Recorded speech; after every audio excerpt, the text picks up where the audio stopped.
So today we're going to talk about the geometric sequence. So Mr. Clark here going over a second step to, again, what we call the geometric sequence. Go ahead and get that written out here so we've got our visual. Now, unlike the arithmetic sequence where we're doing something like 3, 5, 7, 9, we're really just plussing by 2 or adding by 2 each time, right? That's all that's happening here. The geometric sequence is growing by a multiple or a division, so the product or the quotient of some number. So as an example, we might say we have 2, 4, 8, 16, and 32, and then going on into infinity and beyond, right? And again, technically speaking, it would go the other direction, but our starting point, our focus here is 2.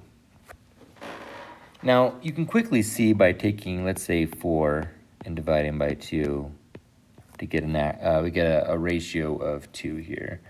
And we can do 8 divided by 4, and we also get a ratio of 2. And 16 over 8, again, yielding a ratio of 2. So our ratio is equal to 2. Now, we call these, again, terms. So term 2, term 1, term 2, term 3, term 4, and term 5 are listed here. And if we follow that same pattern, each of those terms or elements or members or whatever you want to call them, they're the same thing, are going to tell us the step up that we're moving as we move from one to the other.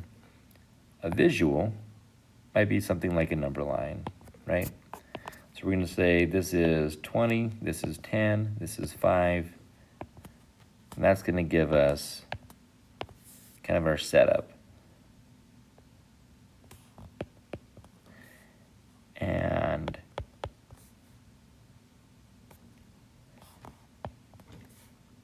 there we go. So now if I were looking at my initial start, we're looking at 2 in our first one that we used. So let's use a different color here. That looks good. Use this. Oh. So we're going to start with 2, which we know would be somewhere over here. Maybe it's a little farther over. So there's 2. When we double 2, we get to 4. And then that's, again, just multiplying by a factor of 2. And then we're going to double again. Again, the constant factor here is just multiplying by 2, but we land here at 8. And then let's say this is 16.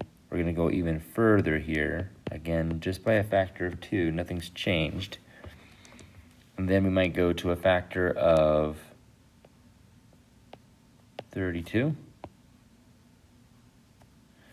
And again, that's just going to keep growing, and then we're going to be out here somewhere at 64, right? So even though the factor in all of this is just a multiple of 2, the outcome is that we're growing by even more each time. But it's important to note how we found this factor of 2 by just taking the second term and dividing it by the first term. And then keeping that same thought process going by taking the third term and dividing it by the second term, and the fourth term by the third, and so on. It gives us to what we call our ratio, which is, again, 2. So now we talk about the rule. Because ultimately, at the end of the day, we want to be able to have something that we don't have to go and kind of figure out what all the parts are. Now, there are other sequences that don't fit this setting, but we'll talk about those in a second. So the standard one, and how they start these, xn equals a times r, and we do that to the power of n minus 1. And we'll talk about what all these mean. But we just use this n minus 1 because technically 0 would be our first term. That's just the way they're set up, and the n minus 1 gets us there. Because if I say 2, and again we had 4, 8, 16, and 32 as our setup, and then going on into infinity there. When we plug in this as being our first term, our second term, our third term, and so on, this is the number that gets plugged into in right there. And this term is our start. In this case, A is 2. Our rate, well, we've already determined by doing the 4 over 2 and the 8 over 4 and the 16 over 8.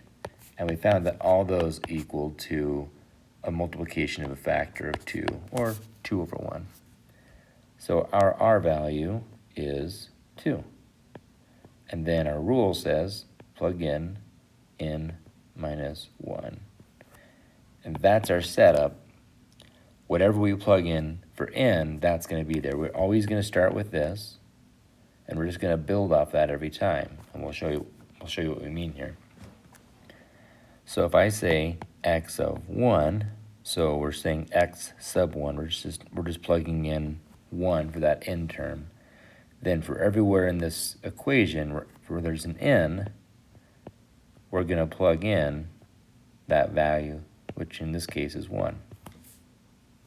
So when we calculate that out, this ends up being 0.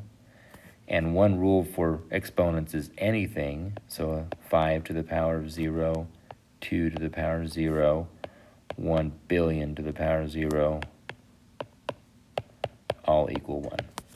We won't go into that right now, but that's a rule that's kind of set up. Anything to the power of 0 is 1.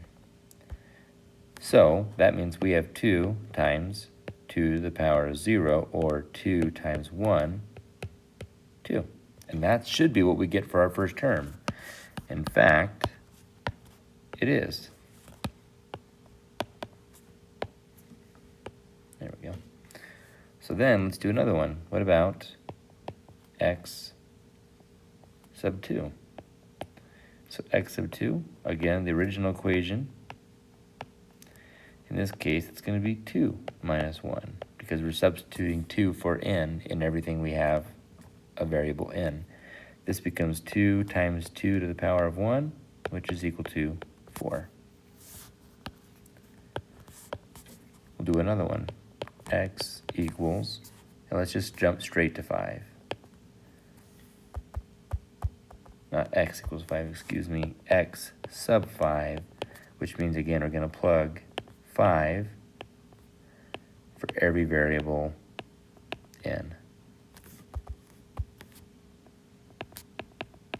In this case, we have 2 times 2 to the power of 4.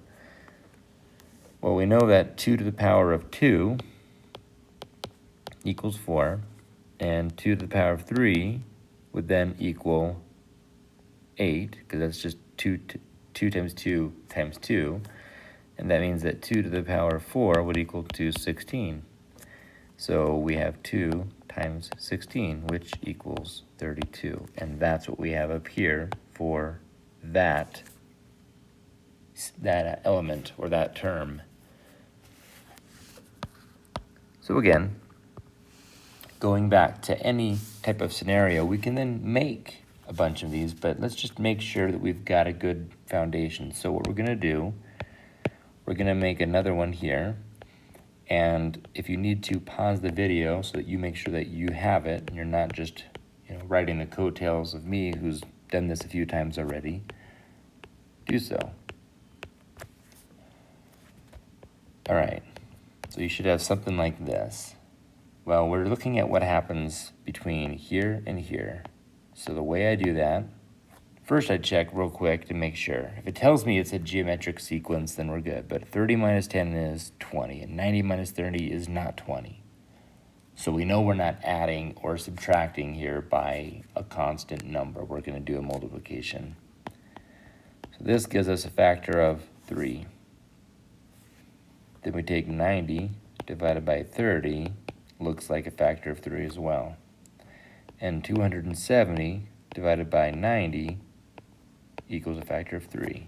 And we can keep doing this, and as long as they always give us this factor, then we should be good. Now, technically speaking, I'm not in the business of making a trick here where one of these doesn't equal 3, but it's always good to check and make sure, especially if there's a comment from a teacher or something in the book that makes a suggestion that it's not necessarily going to be constant.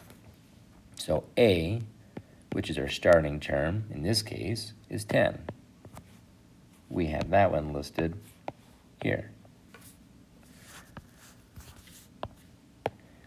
Our R term is equal to the rate at which we're changing. In this case, we are multiplying by 3. It's the common ratio. A is the first term,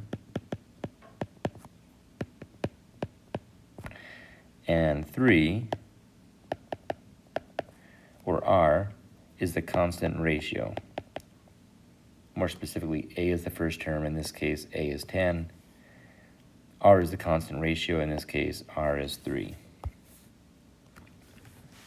So now we can set the rule up for anything we want to. We're just going to go ahead and plug in for any possible term. N we're going to represent for any number is our A value, 10.